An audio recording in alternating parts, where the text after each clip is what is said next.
everyone, this is Swati Tripathi. You are watching my channel Softtech Tutorial. आज मैं आपको बताऊंगी रिलेशनल अलजेब्रा ऑपरेटर्स के बारे में.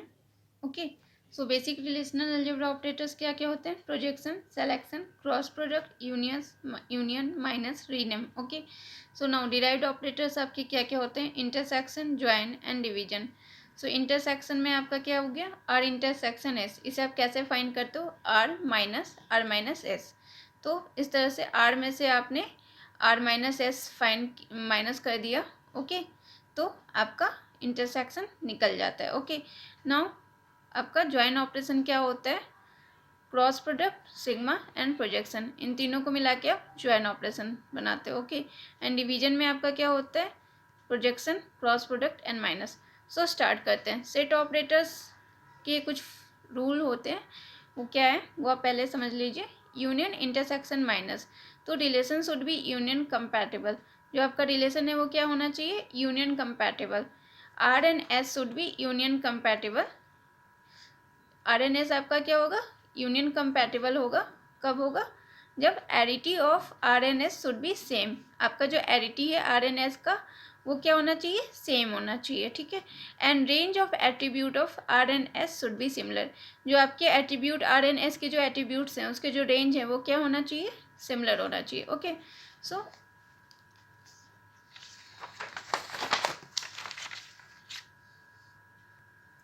सो यहाँ पे आप ऐसे देख सकते हो, जैसे यहाँ पे S I D S name marks है and S I D marks. Okay, तो यहाँ पे आप देख सकते हो यूनियन, इंटरसेक्शन, माइनस हम ऑपरेशन नहीं कर सकते. क्यों नहीं कर सकते यहाँ पे? क्योंकि नंबर ऑफ कॉलम सेम नहीं है. ओके, सो ये नंबर ऑफ कॉलम डिफरेंट, तो आप ये ऑपरेशंस नहीं कर सकते इन दोनों के बीच, इन दोनों टेबल्स के बीच. Okay, now S I D marks, S I D branch. तो यहाँ पे यूनियन, इंटरसेक्शन, माइनस नहीं हो सकता. क्यों नहीं हो सकता? क्योंकि आपका जो मार्क्स है ओके एंड ब्रांच, ये दो अलग अलग मतलब ये जो ऐसे अलग अलग कॉलम्स हैं जिनकी जो रेंज होते हैं वो सिमिलर नहीं हो सकते. क्योंकि मार्क्स आपका क्या है? नंबर्स में होता है. ब्रांच आपका क्या है? उसे आप बैडकेयर में यूज कर सकते हो ब्रांच. ठीक है, तो मीन्स कैरेक्टर्स का यूज होता है. ठीक है, तो इस तरह से आपके इन दोनों के रेंज सेम नहीं होते. So here range is not similar. तो डेट्स वाई आप यूनियन, इंटरसेक्शन, माइनस ऑपरेशन इनके बीच नहीं कर सकते हो. Okay, now another S I D S name, S I D S name. ठीक है, तो यहाँ पे यूनियन, इंटरसेक्शन, माइनस हो सकता है. क्यों? क्योंकि दोनों के कॉलम सिमिलर है. ठीक है, एंड रेंज ऑफ एट्रीब्यूट्स, आपके जो एट्रीब्यूट्स की जो रेंज है वो भी सिमिलर है. ठीक है, student who is part of some cricket team, part of dancing team. ठीक है, तो रेंज तो दोनों के सेम है, तो इनके बीच आप यूनियन, इंटरसेक्शन, माइनस ऑपरेशन कर सकते हो. Okay, now another S I D S name, student I D, student name. क्या यहाँ पे हो सकता है? ऑफकोर्स हो सकता है. क्यों? क्योंकि S I D S name, student I D, student name, यहाँ पे आप यूनियन, इंटरसेक्शन, माइनस कर सकते हो क्योंकि आपके जो कॉलम्स हैं वो भी सेम है. ठीक है, यहाँ पे एस आई डी है, यहाँ पे स्टूडेंट आई डी, सिर्फ नाम चेंज है, लेकिन इनके जो कॉलम्स का मतलब नंबर ऑफ कॉलम है वो दोनों सेम है. ओके, दूसरा इन दोनों कॉलम्स के, ठीक है, जो भी रोज होंगे, जो भी एडिटी होगी, इन दोनों कॉलम्स के जो भी रेंज होंगे ओके, तो वो क्या होंगे? सिमिलर होंगे. ठीक है, तो यहाँ पे आपका यूनियन, इंटरसेक्शन, माइनस ऑपरेशन हो सकता है. Okay, now cross product operation. Okay, so cross product operation हम कैसे करेंगे? तो यहाँ पे हमने दो टेबल लिया, A B C and C D. तो क्रॉस प्रोडक्ट ऑपरेशन कर रहे हैं. ओके, नाउ आर प्रोसेस हमें करना है. ठीक है, तो A B C and C D. ठीक है, तो ए बी सी में हमारा क्या? 1 1 2. ठीक है, सबसे पहले फर्स्ट वाले के साथ हम क्रॉस प्रोडक्ट करते हैं. तो 1 1 2 2 4. Now 1 1 2 4 4. Okay, now 2 1 3 2 4 2 1 3 4 4. Right, now अब क्या है कि नॉर्मल ज्वाइन ऑपरेशन में क्या होगा कि ये सारे आपके 1 1 2 2 4 ये वाला सही होगा क्रॉस प्रोडक्ट. ठीक है, नॉर्मल ज्वाइन ऑपरेशन में यहाँ पे आपका सी का वैल्यू दोनों में सेम होना चाहिए. ठीक है, तो ये नॉर्मल ज्वाइन ऑपरेशन है. और कंडीशनल ज्वाइन में क्या होगा कि जो भी आप कंडीशन रखोगे, राइट, जैसे आपने कंडीशनल ज्वाइन में कोई कंडीशन रखा, जैसे R dot C greater than S dot C, यानी आपका जो आर का सी है वो आपका बड़ा होना चाहिए एस टेबल के सी से. ठीक है, तो यहाँ पे आर का सी बड़ा होना चाहिए एस टेबल के सी से, राइट। तो यहाँ पे 2 से बड़ा नहीं है, 2 4 से भी बड़ा नहीं है, यहाँ पे 3 2 से बड़ा है। सिर्फ एक जगह आपकी कंडीशन सेटिस्फाई हुई। तो ऐसे जब कंडीशनल ज्वाइन होगा तो हमारा जो कंडीशन जहाँ पे सेटिस्फाई होगा वो हमारा रिजल्ट होगा, यानी 2 1 3 2 4 ये वाला आपका क्रॉस प्रोडक्ट, ये वाला रेंज जो है, ये वाला जो आपका रो है, ये आपका रिजल्ट होगा, राइट। तो इस तरह से आप कर सकते हो। तो चलिए स्टार्ट करते हैं कंडीशनल ज्वाइन। ओके, तो कंडीशनल ज्वाइन में आपका ये सिंबल हम यूज करते हैं, प्लस साथ में इसमें कंडीशन यानी सी का यूज करते हैं। Okay, now R cross R अब हमें निकालना है, ठीक है। A B C 1 1 2, A B सी 1 1 2, ठीक है। तो हम स्टार्ट करते हैं आर ज्वाइन सी एस। तो इसका जो इसमें जो आप इसका कंडीशन किस तरह से लिख सकते हो, आर ज्वाइन एस, यहाँ पे आपको कंडीशन लिखना है। कंडीशन आपका इस सी की जगह आप कंडीशन लिखोगे, तो R dot C greater than S dot C. Okay, यानी आपका जो रिजल्ट आएगा उसमें आर डॉट सी हमेशा एस डॉट सी से बड़ा होना चाहिए। ओके, सो इसे एक और तरीके से आप लिख सकते हैं, तो that will be like that pi sigma R cross S R dot C greater than S dot C. यानी सबसे पहले आपको क्या करना है, आर क्रॉस एस करना है, फिर आपको वहाँ पे कंडीशन चेक करना है, यानी सिग्मा, यानी कि आपको सेलेक्ट करना है वैसे रो को जिसका ये कंडीशन सेटिस्फाई हो, like R dot C greater than S dot C. आपने कंडीशन चेक कर लिया जैसे हमने यहाँ पे चेक किया था, उसके बाद हमें उसे प्रोजेक्ट करना है, यानी वो वाला आंसर आपका रिजल्ट में लिख देना है। तो इस तरह से हम कंडीशनल ज्वाइन करेंगे। So result of this conditional join is क्या हो जाएगा, रिजल्ट हमारा ए बी सी सी डी, यानी हमारा रिजल्ट 2 1 3 2 4 ये वाला रो हमने प्रोजेक्ट कर दिया। तो इस तरह से आपको कंडीशनल मतलब आपको ज्वाइन ऑपरेशन इसी तरह से करना है। नेचुरल ज्वाइन किस तरह से करना है, जहाँ पे आपका सी यानी जो कॉमन कॉलम होंगे उसके वैल्यू इक्वल होने चाहिए, और जहाँ पे कंडीशनल ज्वाइन होगा उसमें जैसा कंडीशन होगा उसके हिसाब से हम वैसे रो को सेलेक्ट करते हैं, right. So now natural join operation फिर से एक बार मैं आपको बता रही हूँ, आर ज्वाइन एस। तो natural join operation R join S कैसे होता है, pi A B C D sigma R cross S R dot C equal to S dot C. Conditional join में यहाँ पे लेस देन ग्रेटर देन कुछ भी हो सकता है, बट नेचुरल ज्वाइन में क्या होगा कि हमें प्रोजेक्ट करना है A B C D column को, जहाँ पे sigma R cross S equal to R dot C equal to S dot C. तो यहाँ पे हमारा रिजल्ट क्या हो जाता है, ए बी सी डी 1 1 2 4, ठीक है। ये हमारा रिजल्ट हो जाएगा, इसे मैंने अभी आपको बताया था। ओके, जैसे यहाँ पे मैंने आपको बताया था ना 1 1 2 2 4, तो यहाँ पे सी इक्वल है, ठीक है। तो इक्वल है तो फिर हम ये वाला प्रोजेक्ट कर देंगे 1 1 2 4, राइट। सो 1 1 2 4 ये हो गया हमारा। नाउ अब आते हैं आउटर ज्वाइन पे। ज्वाइन ऑपरेशन में एक नेचुरल ज्वाइन हो गया, एक आपका कंडीशनल ज्वाइन हो गया। अब आ रहे हैं आउटर ज्वाइन पे। आउटर ज्वाइन क्या होता है, right. So left outer join. तो लेफ्ट आउटर ज्वाइन में क्या करना है हमें, लेफ्ट आउटर ज्वाइन सबसे पहले लिखते किस तरह से हैं, तो उसे हम इस सिंबल से डिनोट करते हैं, right. So R left outer join S. तो इसमें क्या होगा, I join S and tuples from left side relation those are fail the join condition, ठीक है। यानी हमें दोनों के बीच ज्वाइन ऑपरेशन करना है, प्लस इसमें हम ऐसे टपल्स को भी लिखेंगे जो tuples from left side relation, मतलब लेफ्ट साइड के ऐसे रिलेशन को हम लिखेंगे जो ज्वाइन कंडीशन को सेटिस्फाई नहीं कर रहे हैं, उन्हें भी हम लिखेंगे इसमें, ठीक है। For example A B C D 1 1 2 4 and 2 1 3 null, ठीक है। तो 1 1 2 4 ये हो गया, दूसरा 2 1 3 नल। अब यहाँ पे मैं आपको समझा रही हूँ, जैसे हमने यहाँ पे आर क्रॉस, हमने यहाँ पे जैसे आर क्रॉस एस किया, राइट।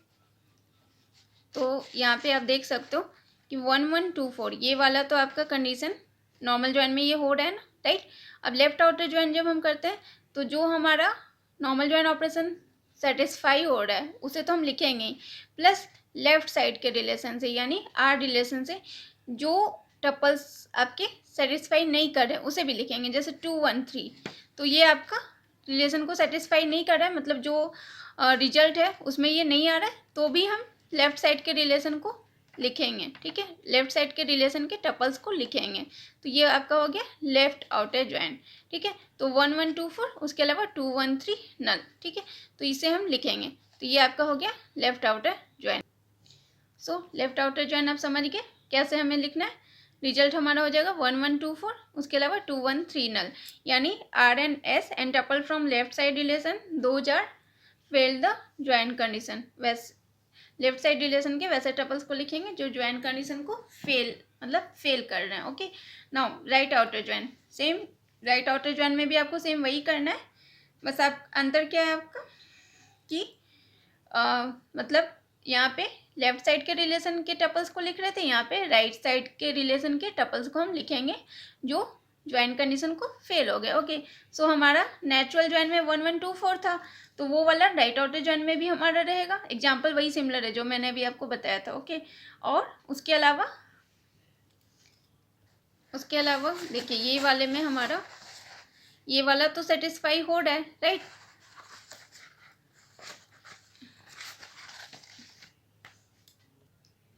ये वाला तो हमारा सेटिस्फाई हो रहा है, ठीक है, तो ये कंडीशन तो सेटिस्फाई हो जाएगा। और जो इस साइड लेफ्ट साइड के रिलेशन में से जो सेटिस्फाई नहीं कर रहा है, तो कौन सा सेटिस्फाई नहीं कर रहा है, 4 है ये, यानी लेफ्ट साइड के रिलेशन से ये जो 4 है ये आपके कंडीशन को सेटिस्फाई नहीं कर रहा है, ज्वाइन कंडीशन को, तो भी हम ये 4 को राइट साइड के रिलेशन के 4 को हम रिजल्ट में लिखेंगे, right. So right outer join का आंसर हमारा क्या हो जाएगा, ABCD, okay, and 1124 and null 4, ठीक है, तो ये आपका रिजल्ट हो जाएगा, ठीक है। उसके अलावा एक प्रॉपर्टी आप ये भी देख सकते हो कि R left outer join S is equal to S left outer join R, ठीक है, यानी आर को आप लेफ्ट आउटर ज्वाइन एस करते हो वो इक्वल होता है किसके, S right outer join R, ठीक है, तो ये प्रॉपर्टी आपको याद रखना है। अब ध्यान से देखो यहाँ पे R left outer join S है, ये equal to R right outer join S के नहीं है, बल्कि ये किसके बराबर है, S right outer join R, okay, तो इसे आप याद रखना। Okay, now come to next term.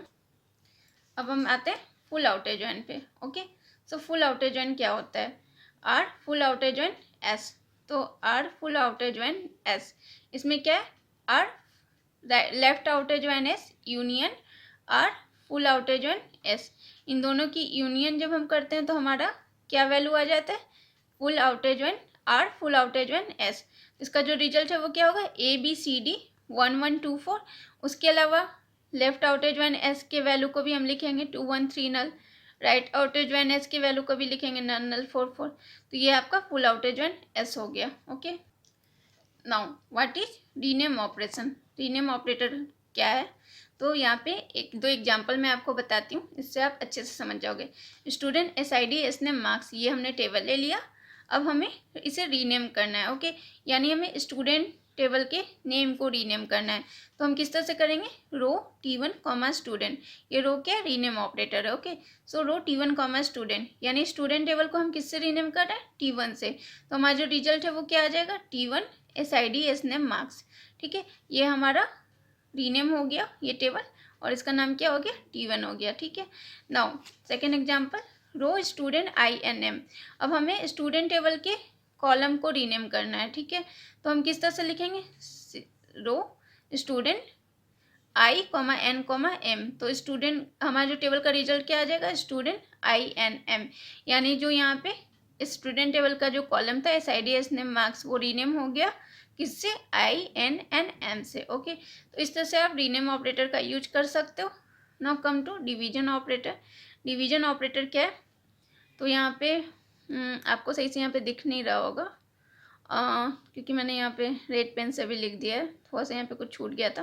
तो यहाँ पे हमारा एक टेबल है, मैं आपको बता दे रही हूँ मुँह से बोल के, S1 C1 SID CID है, इसमें क्या क्या आपके रो है, S1 C1 S2 C2 S2 C1, फिर मैंने लिखा है थोड़ा डार्क नहीं है बट आप मैं मुंह से बोल रही हूँ, आप समझ जाओ, S2 C2 and S2 C1। Okay, ना उसके बाद है S2 C2 and S3 C1 and S1 C3, ये आपके E हैं। ना CID में C1 C2 C3 है, C4 नहीं है, ये मैंने काट दिया। ओके, ना आपको क्या करना है, रिट्राइव करना है, retrieve SID enroll some course any at least 1, तो अगर आपको कोई कोर्स मतलब SID enroll some course any at least one, SID को रिट्राइव करना है जिन्होंने कोई भी एक कोर्स को मतलब इनरोल किया। ओके, तो क्या हो जाएगा पाई SID E, यानी ई टेबल के SID को आप निकाल लो तो वो हो गया हमारा रिजल्ट।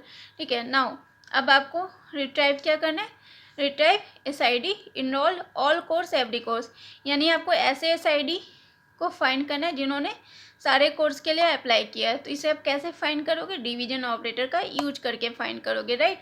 तो उसके लिए क्या है, पाई ई SID CID divided by pi C CID। ठीक है, हमने इसमें डिवीजन ऑपरेटर का यूज किया है।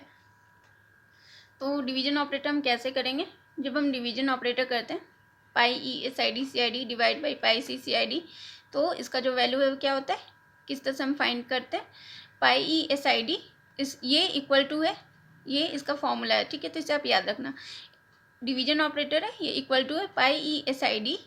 ठीक है, यानी पाई का आप ई का SID फाइंड करते हो। ओके, यानी जिन्होंने भी एटलीस्ट एनी कोर्स को भी अप्लाई किया, ठीक है, किसी भी कोर्स को, तो वो आपका हो गया result. Okay, minus pi SID E into C minus C। ठीक है, तो इसमें से आपको क्या करना है, प्रोजेक्ट करना है किसको, पाई SID इंटू C। ठीक है, यानी E को और C का पाई SID into C minus C। ठीक है, तो इस तरह से आपको करना है। तो सबसे पहले पाई SID क्या हो गया, S1 S2 S3, ये तीन ही है। ठीक है, नाउ इंटू C में क्या था, CID में C1 C2 C3। ठीक है, तो इन दोनों का हमें क्रॉस मल्टीप्लिकेशन करना है, किसका वैल्यू निकालना है, इस टर्म का। ओके, तो हमारा क्या आ जाएगा, all student enroll all courses के वैल्यू आ जाएंगे, यानी every student enroll every course. ठीक है, तो S1 C1 S1 C2 S1 C3 S1 C1 S2 C2 S1 C1 S1 C2 S1 C3, now S2 C1 S2 C2 S2 C3, now S3 C1 S3 C2 S3 C3, ये हो गया, यानी all student in all course के value आ गए हमारे। Okay, now अब आपको ये वाला टर्म पूरा निकालना है। ठीक है, पाई SID E into C minus C और पाई SID। ठीक है, तो इसे फाइंड करते हैं, ओके, तो सबसे पहले आपने जो यहाँ पे मल्टीप्लिकेशन किया था उसके वैल्यू ये है, इसमें से आपको क्या माइनस करना है, E। ठीक है, E टेबल आपका जो है। ठीक है, तो SID CID S1 C1 S1 C2 S2 C1 S2 C2 S3 C1 S1 C3 को आपको इन दोनों के क्रॉस मल्टीप्लिकेशन यानी पाई E SID इंटू C में से माइनस करना है। तो हमारा कौन कौन सा आ गया, ठीक है, S1 C1 को आपने माइनस कर दिया। ओके, तो वो तो नहीं आएगा ना, S1 C2 भी यहाँ से माइनस हो गया, वो भी नहीं आएगा। S1 C3 है, ये भी है, तो ये भी माइनस हो गया, राइट। नाउ S2 C1, तो S2 C1 भी है, ये भी माइनस हो गया। S2 C2 ये भी है, ये भी माइनस हो गया। नाउ S2 C3 यहाँ पे कहीं नहीं है, तो हमारा रिजल्ट में S2 C3 आ जाएगा। नाउ S3 C1 है, तो ये भी माइनस हो गया। नाउ S3 C2 यहाँ पर नहीं है कहीं, तो S3 C2 और S3 C3, यानी ये इसके आंसर हमारा ये आ जाएगा। ओके, नाउ ये किस चीज़ का वैल्यू आ गया, ये हमारा इसका रिजल्ट आ गया। अब हमें क्या करना है, इसमें से क्या प्रोजेक्ट करना है, पाई SID, यानी इसका पाई SID प्रोजेक्ट करना है। तो वो क्या हो गया, SID S2 S3। ठीक है, SID S2 S3। ठीक है, ये दो आ जाएंगे। अब ये किस चीज़ का वैल्यू है, student who are not enroll all course, ये किसका वैल्यू है, student who are not enroll all courses, जिन्होंने सारे कोर्सेज को अप्लाई नहीं किया उसका वैल्यू है ये। ओके, ठीक है, बिकॉज हियर यहाँ पे आप देख सकते हो, क्योंकि यहाँ पे जो S2 है वो आपका S2 आपका किसको नहीं अप्लाई किया, S2 देखिए C2 को किया, C1 को किया, बस C3 को अप्लाई नहीं किया, तो आपका इसलिए इस रिजल्ट में S2 आ गया। सिमिलरली S3 आपका सिर्फ C1 के लिए इनरोल किया है, C2 C3 के लिए नहीं किया। ठीक है, S3 not enroll all course because it not enroll C2 C3। ठीक है, तो हमारा इस चीज़ का रिजल्ट क्या आ गया, S2 और S3।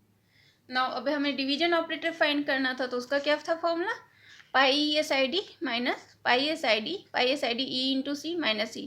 तो इसका वैल्यू हमारा क्या निकला था, S2 S3 निकला था, और पाई एस आई डी में क्या था, S1 S2 S3, तो इसमें से हमें क्या माइनस करना है, S2 S3 को, तो हमारा जो रिजल्ट है वो क्या आ गया, S1। ठीक है, सो नाउ अब आप समझ सकते हैं कि डिवीजन ऑपरेटर से हमारा आंसर क्या है, S1, यानी pi E S I D comma C I D divide by pi C I D C equal to S1। ठीक है, तो ये आपका इसका आंसर हो गया। सिमिलरली इसी तरह से आप दूसरे एग्जाम्पल्स भी फाइंड कर सकते हो, like R A comma B divide by S B.